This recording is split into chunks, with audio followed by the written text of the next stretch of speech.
গাড়ি আছে, ভাড়া চাই বেশি, 200 টাকা ভাড়া চাই, 120 টাকা ভাড়া, 200 টাকা।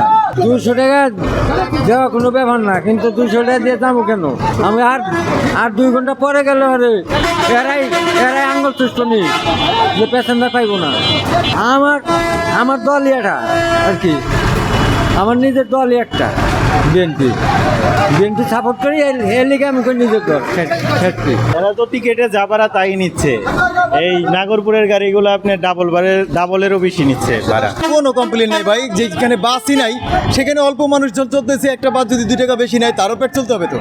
এগুলো নিয়ে কোনো হেডেক নাই ভাই, কোনো হেডেক নেই যে আমি এক জায়গায় যাবো যে ওরা নিবে না, তা বলছে আমি বেশি ভাড়া দেবো না, আমাদের হবে না। ওকে ভাই, আমি অন্য কিছু যাবো, একটা দিনে আমরা মেনে নিতে হবে, এটা নর্মালটাকে নর্মাল নেন না আপনি। গাড়িই নাই, অর্ধেক গাড়ি বা তার চেয়ে বেশি গাড়ি বন্ধ, তো একটা দিনে গাড়ি চলতেছে, সে যদি বলে ভাই আমি গাড়ি খালি আছে 2 টাকা বেশি নেবো, আমার এগিয়ে কোনো হেডেক নাই। হয়তো একজন গরিব মানুষ যদি যায় তার বেলায় তারা যদি একটু রেসপেক্ট করে, না ঠিক আছে উনি গরিব মানুষ, আমার জন্য সমস্যা নাই, উনি 1 টাকার জায়গায় 2 টাকা নিক, আলহামদুলিল্লাহ আমার সামর্থ্য আছে, আমার সমস্যা নাই। কিন্তু সবাইকে যেন সমভাবে দেখা হয় যে একজন মানুষ গরিব, তারা যেন গরিব ওই জিনিসটা চিন্তা ভাবনা তারা করে। That's it.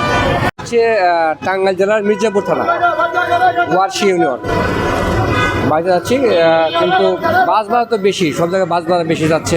যেমন আমাদের যে নাগরপুরে বাসে, আমাদের বালিয়া বাসে যেখানে যাচ্ছে এখন 200 টাকা, কিন্তু ভাড়া তো ছিল 75 টাকা, লেগার ভাড়া 75, এখন যেখানে নামছি ভাড়া চাচ্ছে 200 টাকা, 75 টাকার ভাড়া 200 টাকা হয়ে গেছে।